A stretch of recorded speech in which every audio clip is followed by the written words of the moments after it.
ವಿಶೇಷ ಕಾರ್ಯಕ್ರಮಕ್ಕೆ ಸ್ವಾಗತ. ನಾನು ಗುರುಪ್ರಸಾದ್. ಕ್ರೀಡೆಯಲ್ಲಿ ಸಾಹಸ ಅನ್ನೋದು ಸಾಮಾನ್ಯ, ಆದರೆ ಈ ಕ್ರೀಡೆಯಲ್ಲಿ ಹಿಂಸೆ ಇದೆ, ರಕ್ತ ಹರಿದೇ ಹರಿಯುತ್ತೆ.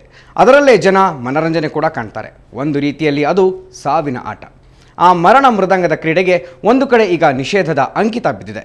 ಅದೇ ಬುಲ್ ಫೈಟ್ ಬ್ಯಾನ್.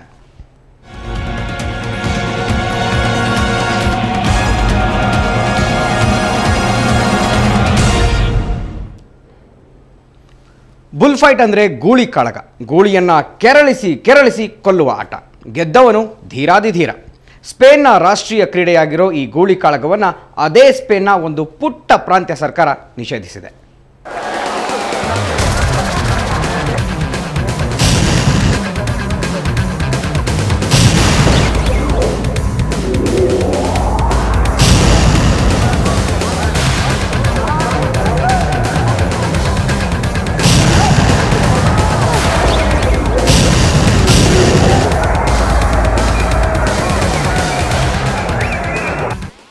ಫೈಟ್ ಅಚ್ಚ ಕನ್ನಡದಲ್ಲಿ ಹೇಳಬೇಕು ಅಂದ್ರೆ ಗೂಳಿ ಕಾಳಗ.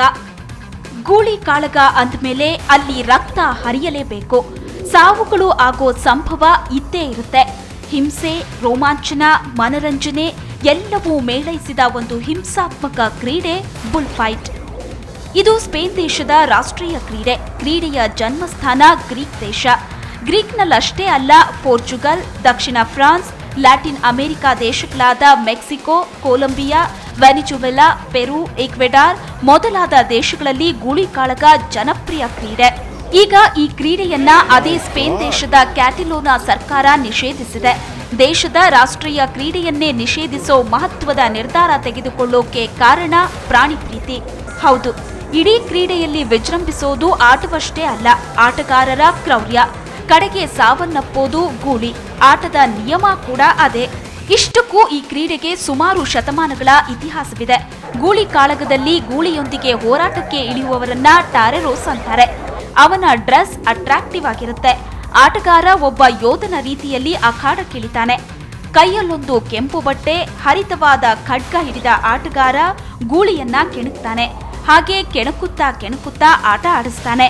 ಹಾಗೆ ಆಟ ಆಡ್ತಲೇ ಆತ ಗೂಳಿಯನ್ನ ಸೋಲಿಸಬೇಕು. ಗೂಳಿಯ ಬೆನ್ನಿಗೆ ಉಬ್ಬಿದ ಭಾಗಕ್ಕೆ ಆಟಗಾರ ಕತ್ತಿಯಿಂದ ಚುಚ್ಚಬೇಕು. ಅದು ನಿಯಮ. ಫಲಿತಾಂಶ ಗೂಳಿ ಸಾಯುತ್ತೆ. ಆದರೆ ಆ ಗೂಳಿ ಕ್ರೀಡಾಂಗಣದಲ್ಲಿ ಸಾಯುವಂತಿಲ್ಲ. ಅದು ಕೂಡ ಆಟದ ನಿಯಮ.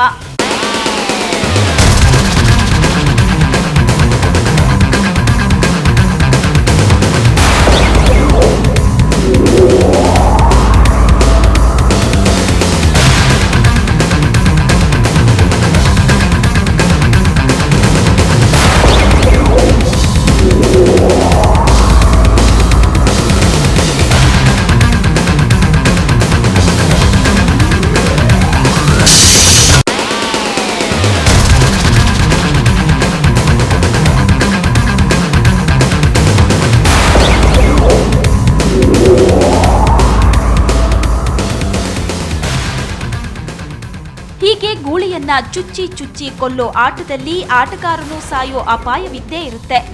ಆ ಅಪಾಯದ ಅರಿವಿದ್ದುಕೊಂಡೇ ಆಟಗಾರರು ಅಂಗಣಕ್ಕಿಳಿತಾರೆ. ಗೂಳಿ ಮತ್ತು ಆಟಗಾರರಿಗೆ ಅದು ಸಾವು ಬದುಕಿನ ಪ್ರಶ್ನೆ. ನೋಡ್ತಾ ಇರೋರಿಗೆ ಅದು ಮನರಂಜನೆ. ಇಂಥ ಆಟವನ್ನ ನಿಷೇಧಿಸೋ ದಿಟ್ಟ ನಿರ್ಧಾರ ತೆಗೆದುಕೊಂಡಿರೋ ಸ್ಪೇನ್ನ ಕ್ಯಾಟಿಲೋನಾ ಸರ್ಕಾರ ಸಾಕಷ್ಟು ವಿರೋಧವನ್ನು ಮೈಮೇಲೆ ಎಳ್ಕೊಂಡಿದೆ.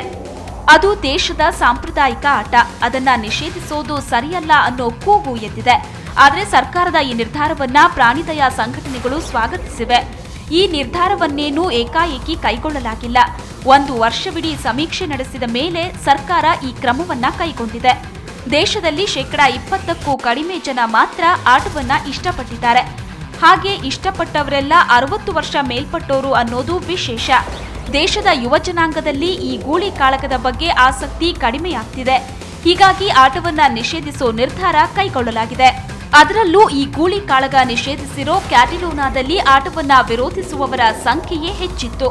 ಇಷ್ಟಿದ್ದರೂ ಗೂಳಿ ಕಾಳಗ ನಡೆದ್ರೆ ಇವತ್ತಿಗೂ ಮೈದಾನಗಳು ತುಂಬಿ ತುಳುಕ್ತವೆ. ಗೂಳಿ ಕಾಳಗದ ನೀತಿ ನಿಯಮಗಳೇ ಹಾಗೆ. ಅದರ ರೂಲ್ಸ್ ಅಂಡ್ ರೆಗ್ಯುಲೇಷನ್ಸ್ ಕೂಡ ಭಯ ಹುಟ್ಟಿಸೋ ಥರನೇ ಇರ್ತವೆ.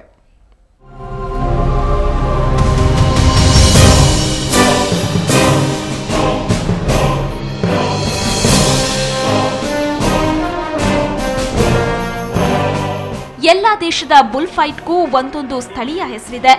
ಈ ಕ್ರೀಡೆ ತುಂಬಾ ಜನಪ್ರಿಯವಾಗಿರೋ ಸ್ಪೇನ್ನಲ್ಲಿ ಇದಕ್ಕೆ ಕೊರಿಡಾ ಡೆ ಟೊರಿಸ್ ಅಂತ ಕರೀತಾರೆ. ಆಟಗಾರರನ್ನ ಟಾರೆರೋಸ್ ಅಂತಾರೆ ನಿಜ, ಆದರೆ ಇದು ಸ್ಪ್ಯಾನಿಷ್ ಭಾಷೆಯಲ್ಲಿ. ಇಂಗ್ಲಿಷ್ನಲ್ಲಿ ಹೀಗೆ ಗೂಳಿಕಾಳಗದಲ್ಲಿ ಪಾಲ್ಗೊಳ್ಳುವವರನ್ನ ಮೆಟಡಾರ್ಸ್ ಅಂತಾರೆ. ಈ ಪದವಿ ಪಡೆಯಲು ಆಟಗಾರ ಗೂಳಿಯನ್ನ ಕೊಲ್ಲಬೇಕು. ಹಾಗೆ ಗೂಳಿಯನ್ನ ಕೊಂದವನನ್ನ ಮೆಟಡಾರ್ ಅಂತ ಕರೆಯೋದು ವಾಡಿಕೆ. ಈ ಆಟವನ್ನ ತರಬೇತಿ ನೀಡೋದಕ್ಕೆ ಅಂತಾನೆ ಸಂಸ್ಥೆ, ಶಾಲೆಗಳಿವೆ. ಅಂತಹ ಶಾಲೆಗಳಲ್ಲಿ ಮೊದಮೊದಲು ಚಿಕ್ಕ ಚಿಕ್ಕ ಗೂಳಿಗಳೊಂದಿಗೆ ಆಟಗಾರರಿಗೆ ಅಭ್ಯಾಸ ಮಾಡಿಸಲಾಗುತ್ತೆ. ಎಲ್ಲವೂ ಪಕ್ಕಾ ಆದ್ಮೇಲೆ ಆಟಗಾರ ಅಖಾಡಕ್ಕಿಳಿತಾನೆ. ಗೂಳಿಗಳಿಗೂ ಅಷ್ಟೇ, ನಿರ್ದಿಷ್ಟ ತಳಿಯ ಗೂಳಿಯನ್ನೇ ಕಾಳಗಕ್ಕೆ ಆಯ್ಕೆ ಮಾಡ್ಕೊಳ್ತಾರೆ. ಒಂದು ಪಂದ್ಯದಲ್ಲಿ ಆಟಗಾರ 2 ಗೂಳಿಗಳ ಜೊತೆ ಸೆಣಸಬೇಕಿರುತ್ತೆ. ಗೂಳಿಯ ವಯಸ್ಸು 4.5 ವರ್ಷ ಇರಬೇಕು. 460 ಕೆಜಿಗಿಂತ ಹೆಚ್ಚು ತೂಕ ಇರಬಾರದು ಅನ್ನೋದು ಆಟದ ನಿಯಮ.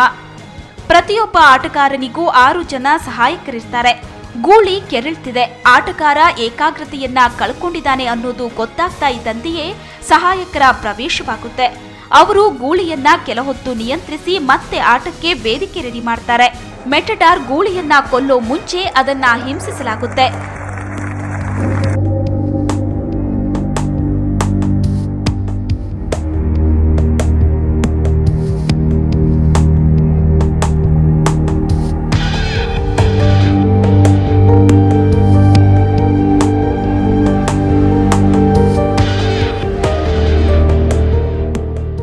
ಗೂಳಿಯ ಕುತ್ತಿಗೆಯ ಹಿಂಭಾಗದಲ್ಲಿರೋ ಉಬ್ಬಿದ ಭಾಗಕ್ಕೆ ಈಟಿಯಿಂದ ಚುಚ್ಚಿ ಅದನ್ನ ನಿಶ್ಶಕ್ತಿಗೊಳಿಸಲಾಗುತ್ತೆ.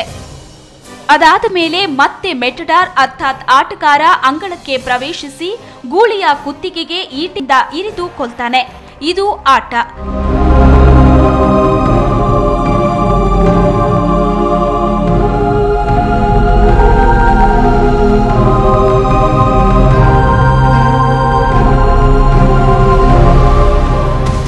ಸದ್ಯಕ್ಕೆ ಈ ಆಟವನ್ನ ಸ್ಪೇನ್ನ ಒಂದು ಪ್ರಾಂತ್ಯದಲ್ಲಷ್ಟೇ ನಿಷೇಧಿಸಲಾಗಿದೆ.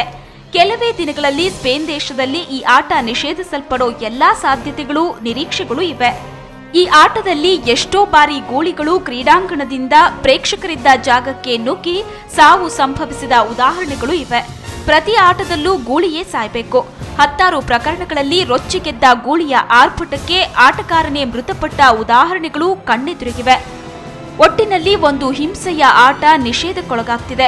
ಈ ಆಟವನ್ನ ಈಗ ನೇರ ಪ್ರಸಾರದಲ್ಲಿ ಟಿವಿಯಲ್ಲಿ ನೋಡೋದಕ್ಕೆ ಸಾಧ್ಯವಿಲ್ಲ. ಹಿಂಸೆಯ ಕಾರಣದಿಂದಾಗಿಯೇ ಹಲವು ದೇಶಗಳು ಈ ಆಟದ ನೇರ ಪ್ರಸಾರವನ್ನ ನಿಷೇಧಿಸಿವೆ. ತೀರಾ ಇಷ್ಟು ಹಿಂಸಾತ್ಮಕವಲ್ಲದೆ ಹೋದ್ರೂ ನಮ್ಮಲ್ಲೂ ಗೂಳಿಯೊಂದಿಗೆ ಆಡೋ ಆಟಗಳಿವೆ. ಆದರೆ ಗೋವುಗಳನ್ನ ಪೂಜಿಸೋ ಭಾರತದಲ್ಲಿ ಗೂಳಿಗಳನ್ನ ಕೊಲ್ಲೋದಿಲ್ಲ. ತಮಿಳುನಾಡಿನಲ್ಲಿ ಜಲ್ಲಿಕಟ್ಟು ಎಂಬ ಉತ್ಸವ ನಡೆಯುತ್ತೆ. ಓಣಂ ಸಂದರ್ಭದಲ್ಲಿ ನಡೆಯೋ ಈ ಜಲ್ಲಿಕಟ್ಟುವಿನಲ್ಲಿ ಓಡುವ ಗೂಳಿಯನ್ನ ಹಿಡಿಯೋ ಆಟ. ಓಡು ಇಲ್ಲವೇ ಹೋರಾಡು ಅನ್ನೋದು ಜಲ್ಲಿಕಟ್ಟುವಿನ ದಿವ್ಯ ಮಂತ್ರ. ತಮಿಳುನಾಡು, ಕೇರಳ ಮತ್ತು ಪಂಜಾಬ್ನ ಕೆಲವು ಪ್ರಾಂತ್ಯಗಳಲ್ಲಿ ಜಲ್ಲಿಕಟ್ಟು ರೂಢಿಯಲ್ಲಿದೆ. ಜಲ್ಲಿಕಟ್ಟುವಿನಲ್ಲಿ ಗೂಳಿಯ ಕಣ್ಣಿಗೆ ಖಾರದ ಪುಡಿ ಹಾಕಿ ಮದ್ಯ ಕುಡಿಸಿ ರೊಚ್ಚಿಗೆಬ್ಬಿಸ್ತಾರೆ. ಕೊಂಬುಗಳನ್ನ ಚೂಪಾಗಿ ಮಾಡಿರ್ತಾರೆ. ಗೂಳಿಗಳನ್ನ ಹಿಡಿಯಲು ಆಯುಧಗಳನ್ನ ಬಳಸುವಂತಿಲ್ಲ. ಜಲ್ಲಿಕಟ್ಟುವಿನಲ್ಲಿ ಕೂಡ 100 ಸಾವು ಸಂಭವಿಸಿವೆ. ಇದೇ ಹಿನ್ನೆಲೆಯಲ್ಲಿ ಸುಪ್ರೀಂ ಕೋರ್ಟ್ ಜಲ್ಲಿಕಟ್ಟುವನ್ನ ನಿಷೇಧಿಸಿತ್ತು.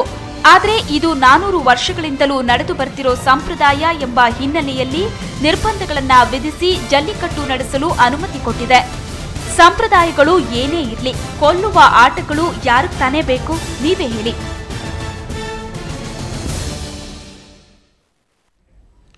ಜಲ್ಲಿಕಟ್ಟುವಿನ ಕತೆ ಕೂಡ ಗೊತ್ತಾಯ್ತಲ್ಲ. ಸಂಪ್ರದಾಯವನ್ನು ಬಿಡಬಾರ್ದು ನಿಜ, ಆದರೆ ಸಾವು ತರುವ ಆಟದಲ್ಲಿ ಅದ್ಯಾವ ಮನರಂಜನೆ ಸಿಗುತ್ತೆ ನೀವೇ ಹೇಳಿ. ಇದು ಈ ಹೊತ್ತಿನ ವಿಶೇಷ. ಕ್ಷಣ ಕ್ಷಣದ ಸುದ್ದಿಗಾಗಿ ನೋಡ್ತಾ ಇರಿ ಸುವರ್ಣ ನ್ಯೂಸ್ 24/7.